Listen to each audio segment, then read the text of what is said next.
तर नमस्कार मंडळी, कसे आहात?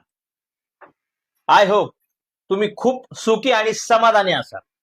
तर मंडळी, मी आलो होतो मुंबई पनवेल या ठिकाणी आमचे मित्र नवनाथजी भोसले यांच्या घरी आलो. जो आत्मसन्मान सुख सोहळा जो असतो तो त्यांनी अतिशय उत्तम पद्धतीचा केला. आणि इथून बघितलं वातावरण एकदम खरंच खूप छान असं होतं. मग त्यांची मुलं असतील, स्वतः नवनाथजी भोसले असतील, तर आपल्या सोबत आहेत आमचे मित्र नवनाथजी भोसले यांची शिवकन्या. आणि ही शिवकन्या अशी आहे, ज्या पण कार्यक्रमाला जाते खरोखर चार चांद लावते बरं का. तर आपणच तिच्या तोंडून महाराष्ट्राचे आराध्य दैवत म्हणजेच तुमचे आमचे श्री छत्रपती शिवाजी महाराज ही प्रतिमा तुम्ही तर पाहतायच.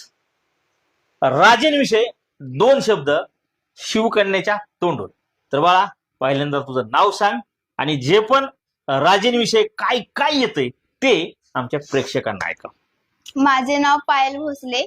विजय सारखी तलवार चालून गेला निद्र्या छातीने, हिंदुस्तान हलवून गेला. वाघ नख्याने अफजल खानाचा कोथळा फाडून गेला. स्वर्गात गेल्यावर देवांनी ज्यांना झुकून मुजरा केला, असा एक मर्द मला ठा माझा शिवबा होऊन गेला. असा एक मर्द मला ठा माझा शिवबा होऊन गेला. प्रतिपतचंद्र लेखे व वर्धिष्णू विश्ववंदिता, शाहू सुनो शिवश्रेष्ठा मुद्रा भद्राय राजते. जिथे शिवभक्त उभे राहतात तिथे बंद पडते भल्या भल्यांच्या मती. जिथे शिवभक्त उभे राहतात तिथे बंद पडते भल्या भल्यांच्या मती. अरे मरणाची कुणाला भीती, जिथे आदर्श आमचे राजे शिवछत्रपती. जिथे आदर्श आमचे राजे शिवछत्रपती. अरे वा, क्या बात आहे. काय हिरा रत्न पोटी जन्माला आलाय साहेब तुमच्या. खरोखर अंगावरती शहारे आले, तुम्ही बघू शकता.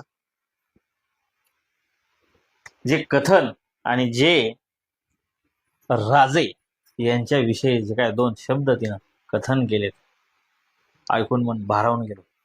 बाळा, अशीच खूप यशवंत हो, गुणवंत हो आणि आपल्या वडिलांचं नाव या पृथ्वीवरती नाहीच नाही तर आभाळाच्याही पेक्षा मोठं कर, असा आशीर्वाद तुला देतो. या ठिकाणी थांबतो. आणि मित्रांनो, हो, या शिवकन्येसाठी एक लाईक तर बनतोच आणि कॉमेंट मात्र नक्की करा, कारण बाळाचं कामच तसं आहे.